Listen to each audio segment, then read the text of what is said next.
younger, my mom put me in, the basics, tap, jazz, and ballet, but she also had me in swimming really early and ice skating. She'd also have me going to see ballet and going to see theater and musicals, and then, we go to Grenada and I'm exposed to, the Carnival Queen show and Steel Pen and all this stuff. So I was just very, very exposed to arts at an early age. Once I moved to Orlando, I ended up auditioning for a dance show at Disney when I was 8, and I got it.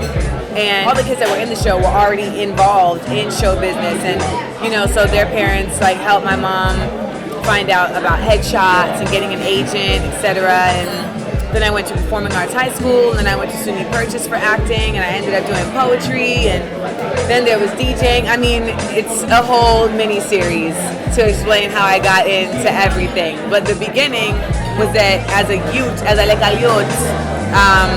my mom made a point of just having me immersed in the arts, and it's no wonder that I'm still there. I've been in Harlem since 2003.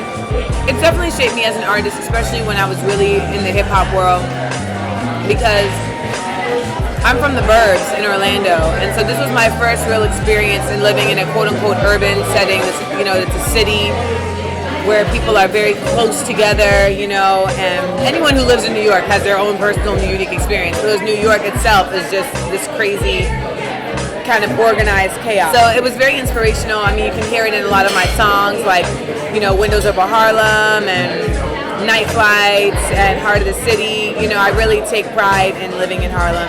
But I'm ready to go because at one point, the craziness and the closeness was inspiring and was very motivating, and now, can I curse? It's making me a motherfucker, and I don't want to be that.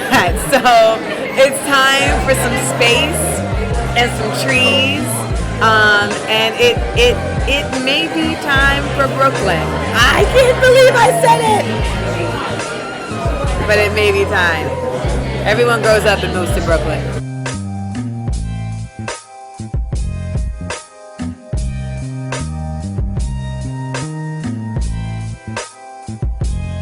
So I used to be known as Amanda Diva in my formative years, when I was coming up as a poet, and then as a host on Sirius Satellite Radio, and as a host on MTV2. But as I started kind of moving away from just being in the hip-hop world and also just growing up, the name just started to not have the same connectivity with me as it once did.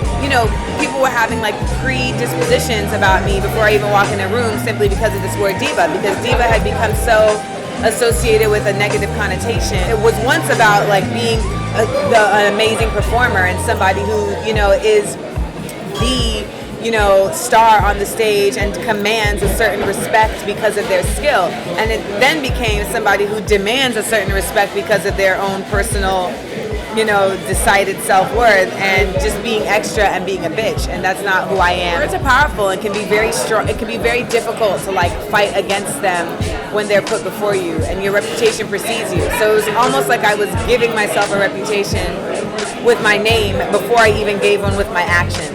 So I saw an article that said Stacey Dash fired from single ladies for being a diva, and I was like, that's it, we're done, wrap it up, S that D, shut it down, and I let it go.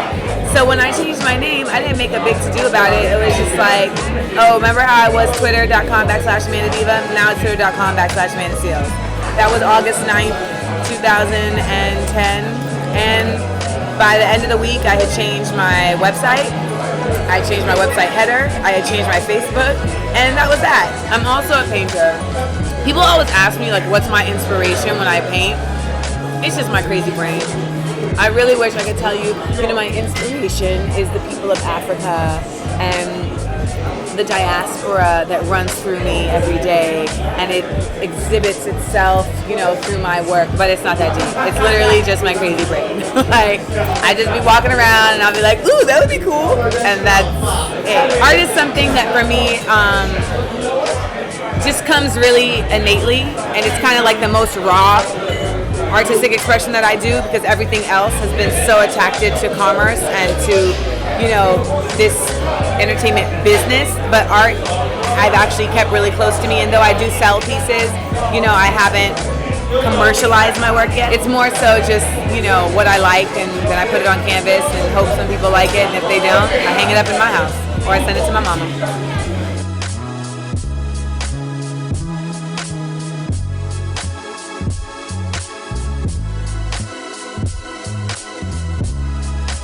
I love being called a Renaissance woman because I feel like that's something that, I'm really lucky to be.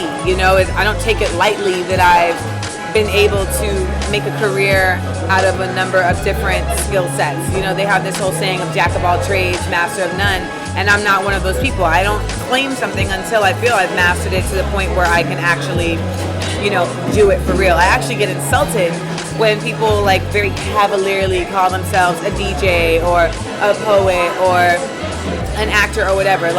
One film an actor does not make, one a DJ does not make. It's really, to me, something real when you put work into something, and there's so many folks out here that just get what they get because maybe their looks or because they know somebody or because of charm. And, I know for me, I don't feel good having something that I didn't earn. And that's just, I don't know if that's because of how I was raised. I just feel like there's a certain nobility and truth to really putting work in and earning the right to call yourself something and not just claiming it because it sounds cool. I've written 2 one-woman shows in my past, and my next one is It's Complicated. I just had this idea one day on the train, and I was like, I want to do an interactive show about relationships. It's funny because I don't know where that even came from. I don't even know why that popped into my head, but it started me on this process of writing this show. And this process has kicked my ass from top to bottom. Let me just keep it 100. There has been a lot of anxiety-ridden mornings of I don't know what to do.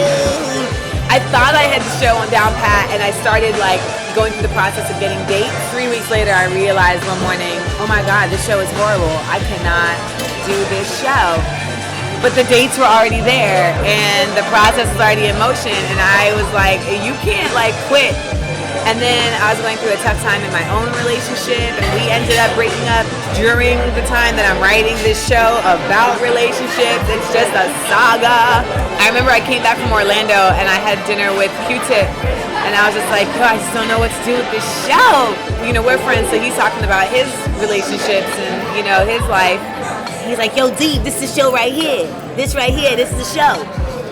And I'm like, oh yeah. And he's like, yo, you should just make the show you answering questions. And so that's what the show ended up becoming. I have questions that are placed in the audience, and audience members ask the question and then I respond. Some of my responses are stand-up. One of them is a game called Smart Woman, Dumb Girl, where I bring up 2 audience members and they are given scenarios and they have to determine, is that a smart woman or a dumb girl? And it's helped to enhance our emotional intelligence, because a lot of women are very independent these days, and we're career driven and we're very logical and rational. But relationships are not logical and rational, so we end up making really what we think are smart decisions. No, they're actually silly decisions because they're coming from a completely different space. I do a character named Cousin Sassy, who's from Miami. And she's my 10% chicken head, because every woman has 10% chicken head in them. It's just the way it is. You just got to keep your chicken head in check. I also have a character named Topher Shanks, who's a cross between Oprah Winfrey and Tyra Banks. And she's a love guru, and a life guru, and a sister guru. Topher Shanks. We have guest hosts that come on the Topher Shanks show. So when Topher comes on, basically you're now in the Topher Shanks show live studio audience as an audience member.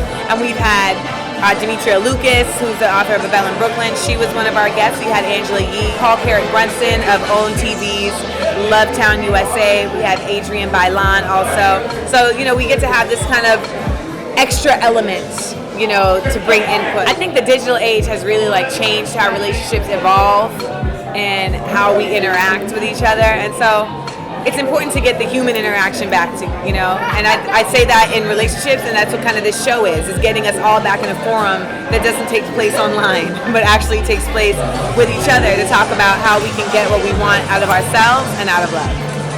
I would love part of my legacy to be that people really bought tickets and came to this show. It's complicated. And that when they say my legacy, they're like, oh my God, It's Complicated was an amazing success because people who saw the interview on Quiet Lunch went. on thiscomplicatedShow.com and bought tickets and told their friends and showed up. I would love for that to be a part of my legacy. I would.